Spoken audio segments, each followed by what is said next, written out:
a qué se dedica Enrique Valderrama, a quién le ha ganado Enrique Valderrama, porque compites ahora ya en las elecciones generales contra un López Aliaga, por ejemplo, que tiene una experiencia de gestión, compites contra un Mario Vizcarra, que bueno, trayectoria no se le conoce, pero el apellido le pesa, contra un Álvarez, contra una Keiko Fujimori, eso que tú crees que te va a diferenciar.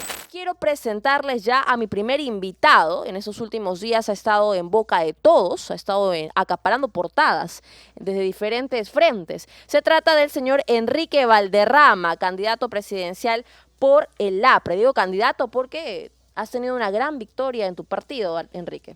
Muy buenos días, encantado de estar aquí. Un gusto, como siempre, estar en Betel y saludo a toda su inmensa audiencia. Muchas gracias por la apertura de siempre. Sí, hemos tenido una interna bastante intensa, 14 candidatos, finalmente precandidatos, 4 grandes fuerzas, la de Hernán Garrido Leca, la de Jorge del Castillo, la de Javier Velázquez y la corriente de la renovación, que ha tenido una ligera ventaja, que agradecemos profundamente al pueblo aprista. Ahora, Enrique, ¿qué significa para el partido aprista tu elección? Porque como acabas de mencionar, has terminado venciendo la lista de Jorge del Castillo, un político reconocido en el APRA, de Velázquez Quesquén, quien tenía también en su lista a Carla García. Además hubo este video de Federico Dantón que despertó las redes. Uno pensaba que el video iba a ser efectivo y que probablemente se iba a ser la lista ganadora, pero, oh sorpresa, terminaste ganando tú. Bueno, creo que no es sorpresivo el apoyo de la corriente de la renovación. Pudo ganar cualquiera, creo, en determinadas circunstancias, con alguno u otro impulso. Cualquiera de las 4 fuerzas al final ha podido ser la que conduzca. Pero creo que nos ha diferenciado que en el debate público hemos dicho que vamos a volver a hablar de Aya de la Torre, que vamos a plantear una agenda social de cambio concreta, respaldada por 45 coordinadores de equipos técnicos, que hemos recorrido el país un poco más que otros, y no solamente ahora último, sino hace tiempo, que tenemos un liderazgo colectivo y que finalmente venimos a corregir un poco la línea política del partido, por lo menos en este encargo transitorio que tendremos hasta abril, en cuanto a diferenciarnos y denunciar lógicamente los excesos de la izquierda marxista, pero también denunciar a la derecha mercantil, hoy día anidada fundamentalmente en el Parlamento. Creo que eso ha sido valorado por un buen espectro de la militancia. Y el pueblo aprista ha hablado con bastante claridad. Ha dicho que quiere que la renovación conduzca el proceso, pero ha demostrado que hay múltiples tendencias en el APRA y nos impone definitivamente hacer un consenso y convocar a los cuadros políticos que han apoyado distintas tendencias para hacer una cohesión unitaria en el APRA, ¿no? Ahora, Enrique, tú eres bastante joven, tienes 37 años, ¿correcto? Y me gustaría conocer cuáles fueron tus inicios e intenciones desde que te afilaste al APRA. ¿Siempre tenías en mente la meta de convertirte en el jefe de Estado, aspirar al cargo presidencial? En el APRA usualmente... Ahora, claro, usualmente es un conjunto de familias también, ¿no? Tú te unes al APRA porque tu padre, tu abuelo es aprista. Sí, hay una Hay línea familias familiar icónicas apristas a las que respeto muchísimo, en Arequipa, en Trujillo, en Lambayeque, en fin. No es mi caso. Yo no vengo de familia aprista. Yo me he criado con mis abuelos que no eran apristas, a pesar de que me crié en Trujillo, de los 2 años hasta los 11. Pero aquí en Lima ya, en la secundaria, empecé a tener contacto con literatura política. Y luego llegué a Aya de la Torre en esa búsqueda. Es decir, mi emoción fue en todo caso intelectual primero. Luego llegué a la Casa del Pueblo un viernes y el lunes empezaba un ciclo de formación política con uniforme escolar. Y llegué y nunca más salí. ¿Cuántos años tenías? 14 años me parece. Claro, y cuando uno ya se vuelve aprista, en ese momento no te puedes inscribir porque eres menor de edad, recuerda. Pero cuando uno se adhiere al APRA, tan joven, siempre tiene el sueño de representar a su partido en lo más alto que Querías ser pueda. presidente entonces, y ahora estás cerca de Yo- serlo, puede haber una posibilidad. Yo creo que quería, sí, sin duda, tratar de representar a mi partido lo más alto que pudiera. Y en alguna forma esta precandidatura ganada, digamos, en la interna, es en parte un sueño cumplido, ¿no? Y creo que eso hay que reconocerlo con honestidad. Enrique, un punto interesante que me gustaría abordar contigo, porque en reiteradas oportunidades te hemos traído a este medio, a Betel, a esta mesa, a conversar sobre diferentes temas de coyuntura. Sin embargo, Para algunos, recién eres un rostro visible, un rostro público, porque te están empezando a conocer. Y sin embargo, me parecería interesante que nos cuentes tu trayectoria. Creo que el público peruano quiere saber a qué se dedica Enrique Valderrama, a quién le ha ganado Enrique Valderrama, porque compites ahora ya en las elecciones generales contra un López Aliaga, por ejemplo, que tiene una experiencia de gestión. Compites contra un Mario Vizcarra, que, bueno, trayectoria no se le conoce, pero el apellido le pesa. Contra un Álvarez, contra una Keiko Fujimori. ¿Cuál es eso que tú crees que te va a diferenciar? Son dos cosas fundamentales. La primera, que creo que al país en este momento lo que le hace falta fundamentalmente es liderazgo político y capacidad de convocatoria. Y yo creo que hemos demostrado en el transcurso de estos años haciendo política dentro del APRA y sobre todo en este umbral de ya asumir la posibilidad de construir una candidatura, la convocatoria a gente altamente capacitada, con experiencia en el Estado, con cartones suficientes, como para ofrecerle al país un proyecto político de 5 años bastante viable. Dentro de nuestro equipo técnico político hay gente que ha sido viceministros, doctores en gestión pública, administradores, economistas, y ahora, luego de ganar la interna, ese primer equipo técnico se potencia con las otras figuras técnicas del partido.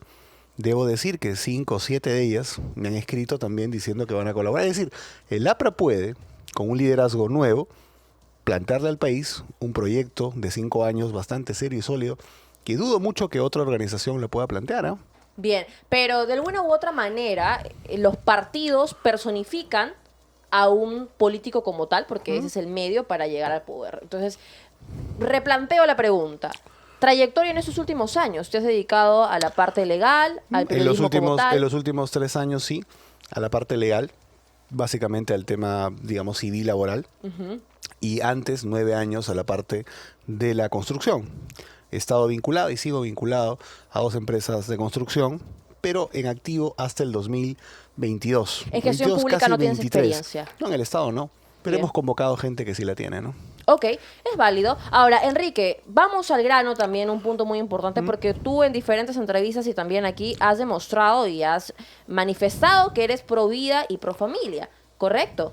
¿Cuáles son las medidas que piensas implementar de lleno si es que te conviertes en presidente de la República en esa materia?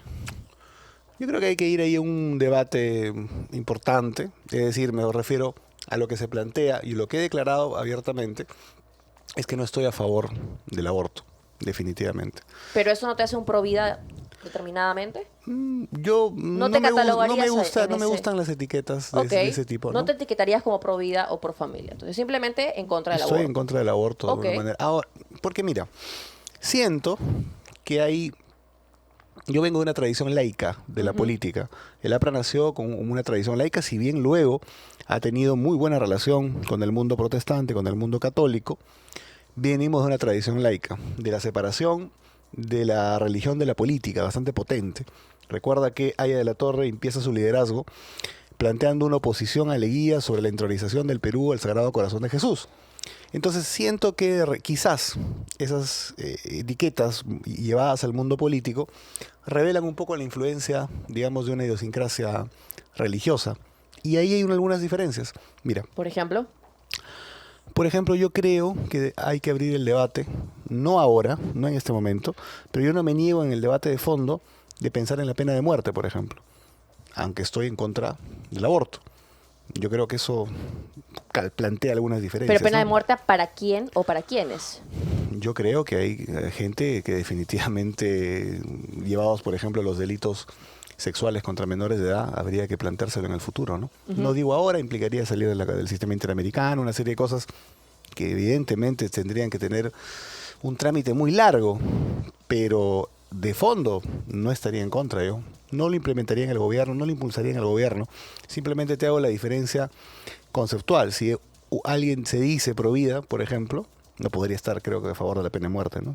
¿Me entiendes? Hay personas que son pro vida, pero son a favor de la pena de muerte, porque Eso lo no- evalúan eso desde no- diferentes espectros, pero hay quienes también dicen no puedo estar a favor de la pena de muerte y en contra del aborto. Ahora, en el punto de matrimonio para personas homosexuales, ¿cuál es tu punto de vista? La posición histórica de la célula parlamentaria prista, que tiene que definitivamente conversarse con la nueva CPA que pueda ingresar, digamos, a partir del 2026, que estoy seguro que será numerosa, ha sido del apoyo al proyecto de la Unión Civil, la posición histórica de la célula parlamentaria del APRA de aquel momento. No hemos estado los últimos 6 años y creo que la nueva que entre tendría en todo caso que debatirlo. Creo que hay temas relacionados, por ejemplo, con el asunto hereditario, el asunto de las visitas, que habría que definitivamente conversar, ¿no? Pero yo no estoy de acuerdo en la nomenclatura matrimonio, ¿no?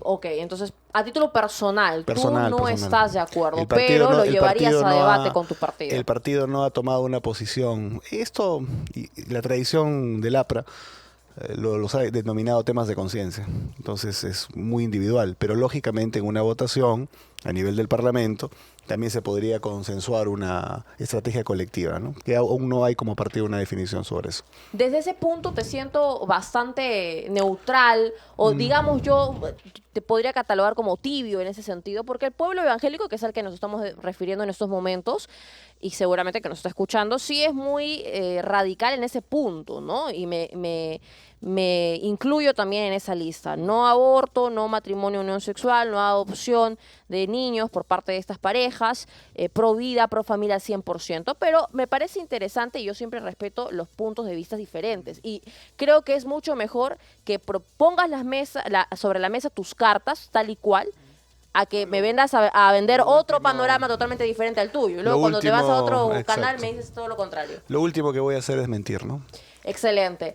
Enrique, ¿Estado pequeño o Estado grande? ¿Cuáles son tus propuestas al respecto? Yo creo que hay que tener una reforma importante del Estado. Esa reforma tiene que ver con su digitalización para generar transparencia.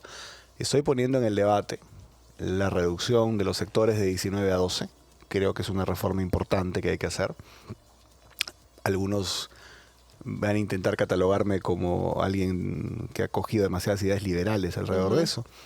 Pero por otro lado, yo estoy planteando, por ejemplo, un programa nacional de crédito agrario, popular, con garantías del Estado a través de la banca privada. Por esa perspectiva, algunos van a decir que estoy muy a la izquierda.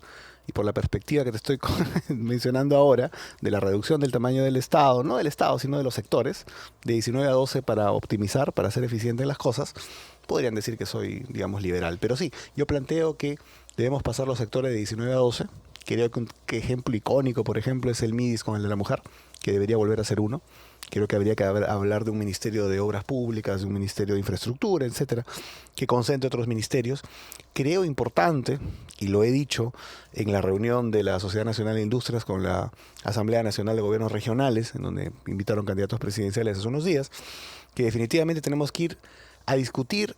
Digamos que la departamentalización de Toledo pues es una descentralización inconclusa y que tenemos que profundizar eso en un esquema de regiones auténticamente, ¿no? Y por ese lado yo iría a un proceso también de discusión de esa otra gran reforma del Estado sobre la descentralización, ¿no? ¿Y cuál es tu certeza de que vaya a funcionar?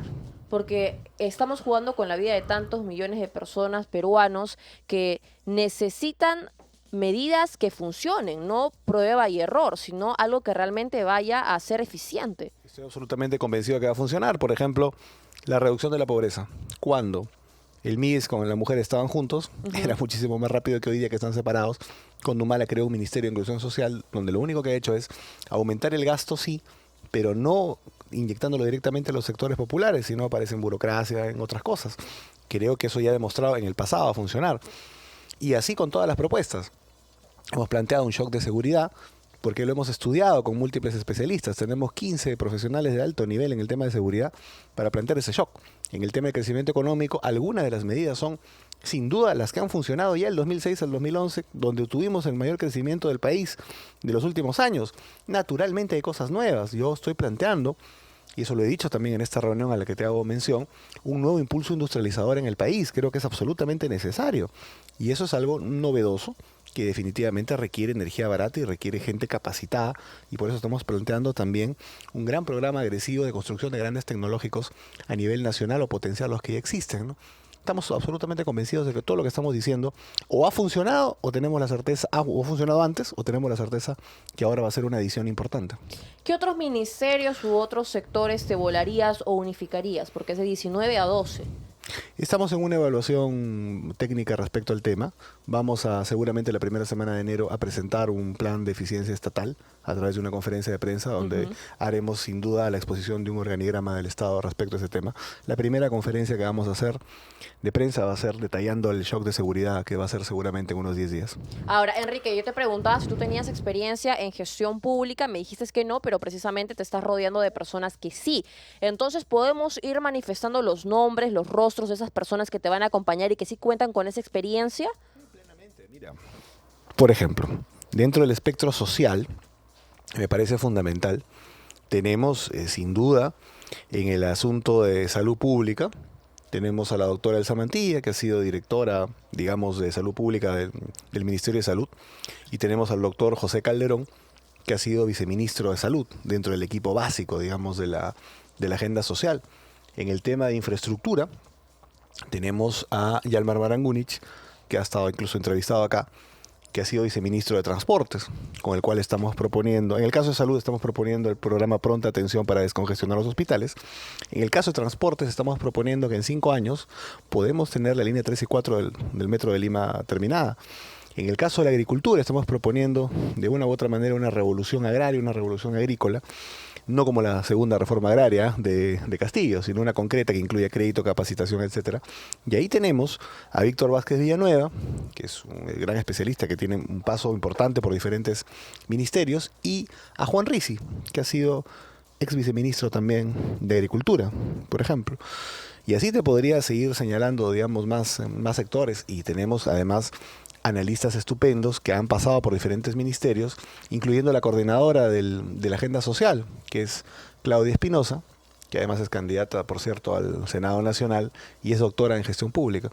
En el plano económico está un economista estupendo llamado César Peirano, que va a ser uno de los voceros, sobre todo en el tema de la industrialización. Estoy bastante contento con el equipo que hemos formado en esta previa, pero anuncio que van a sumarse muchísimos más en esta segunda etapa, luego de esta victoria que hemos tenido. 2 de ellos, por ejemplo, en el plano solamente para potenciar el tema de salud. Se ha comunicado conmigo y vamos a tener una reunión importante. Carlos Vallejos, que ha sido ministro de Salud, y también Abel Salinas, que ha sido ministro de Salud. ¿Y Enrique Valderrama considera en su eventual gobierno contar con Jorge del Castillo, por ejemplo, o con Velázquez Quesquén, o con un Garrido Leca? Todos aquellos compañeros que tienen experiencia definitivamente pueden estar en las opciones que podrían definitivamente tener alguna encargatura, ¿no? No hay ningún veto, no hay ningún conflicto interno entre ustedes, entonces. La relación es amistosa. En absoluto. Yo reconozco la rapidez mental, el esquema, digamos, imaginativo y creativo de Hernán Garrido Leca, que es mi gran amigo.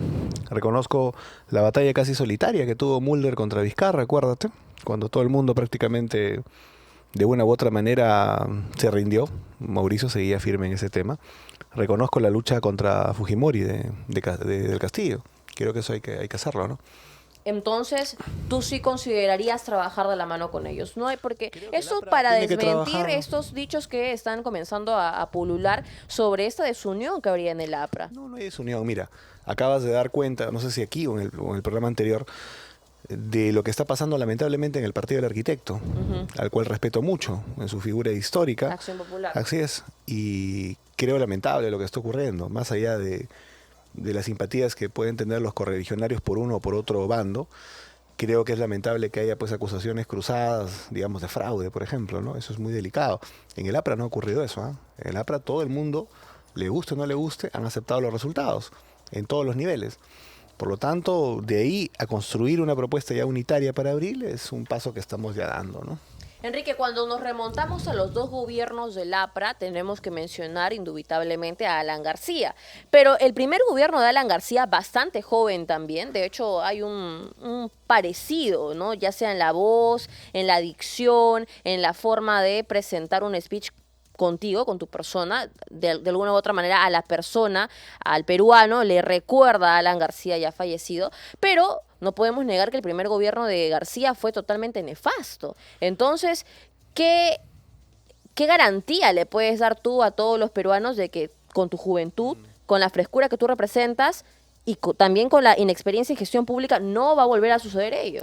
2 cosas. Primero, en honor a la verdad histórica, no fue nefasto, creo que fue muy malo, pero creo que recuerda que teníamos la inflación recibida ya de Belaunde y sobre todo el tema del terrorismo. Fallecieron 1.200 apristas defendiendo al Estado en aquel momento, creo que eso hay que reconocerlo. Y evidentemente son circunstancias distintas ahora hablando de lo que está ocurriendo ahora. Estamos hablando de la primera vez de un líder con sus propias características y un partido de 55 años sin ninguna experiencia en el Estado. Esta vez sería un vocero nuevo, un vocero joven, de un partido de 100 años, con 2 experiencias de gobierno y múltiples experiencias de gobierno regionales, alcaldías, etcétera.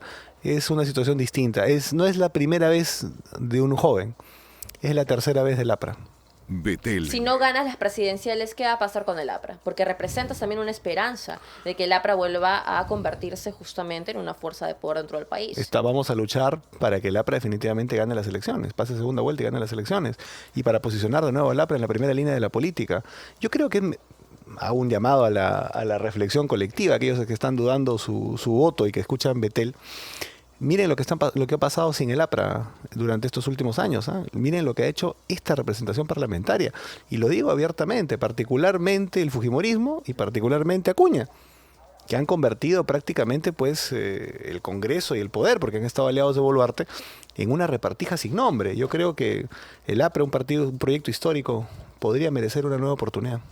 Ahora, Enrique, Trujillo creo que es una ciudad clave para el APRA. Ha sido una ciudad que históricamente siempre ha estado ligada a el aprismo como tal. Sin embargo, ahora, si no me equivoco, la mayoría la tiene APP, ¿no? Los APP Acuña. tiene el gobierno regional. La alcaldía de Trujillo la ganó el señor del Huaco. Ahora está un necesitario porque tuvo algunos problemas legales. Pero yo vengo muy contento, Grecia, porque el día domingo juré ante la tumba de ella de la Torre mi candidatura. Y luego hicimos una marcha del cementerio hasta el local del partido.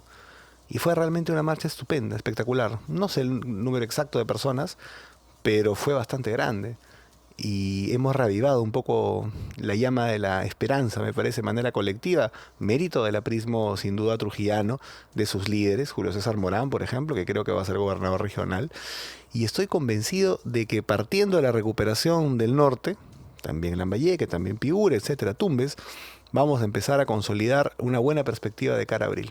Betel. Bien, excelente. Sabes, Enrique, creo que un punto muy importante también para toda la audiencia es recientemente la fiscal suspendida e inhabilitada de Espinosa, la ex fiscal de la Nación, ha comentado que ya como abogada puede dar declaraciones al respecto del caso de Pedro Castillo y para ella no se ha configurado el delito de rebelión ni de golpe de Estado o el intento de rebelión, ¿correcto? ¿Cuál es tu postura al respecto? ¿Y qué harías tú? Por ejemplo, entiendo que tú no eres de los candidatos que está proponiendo la amnistía para Pedro Castillo, indultarlo a Castillo. Yo creo que el APRA colectivamente, a través de la voz en aquel momento de Alan, y lo digo no solamente por este tema que voy a responder políticamente aparte, pero creo que para que quede grabado, el APRA respecto a la cuestión de la institución de los indultos fue bastante claro incluso en el tiempo de Alan García cuando dijo que había sido un error y que había que reformar esa gracia y pasarla a un conjunto de iglesias para que ellos analicen los temas de manera humanitaria y que el poder político no tenga nada que ver con ningún tipo de indultos de parte de, por lo menos, el Ejecutivo. Ya discutir la amnistía parlamentaria es otra cosa. Evidentemente, si lidero una bancada o tengo influencia en una bancada aprista, de ninguna manera pues sugeriría la amnistía a nadie, sobre todo pues a gente golpista. Y yo creo lo siguiente, creo que todo golpe de Estado debe ser castigado. Creo que lo que hubo el 5 de abril del 92 fue un golpe de Estado. Creo que lo que hubo el 30 de septiembre del año 2019 fue un golpe de Estado. Y creo que lo que hubo el 7 de diciembre fue un golpe de Estado. Ahí, bueno, vamos a entrar a la discusión pues seguramente académico-jurídica de que sí, que no, que puede ser. Hay que verlo, pero de que Castillo debe ser castigado por dar un golpe de Estado, yo creo que eso tiene que estar fuera de toda discusión. Como demócrata tenemos eso que tenerlo claro. Bien, un punto importante a conocer de tu perfil, Enrique. Muchas gracias por habernos acompañado, por hacernos espacio en esa agenda Encantado de haber estado apretada. acá. Agradeciendo siempre la apertura de Betel, un saludo para todos. Excelente. Hemos conversado con Enrique Valderrama, abogado, periodista y también candidato presidencial por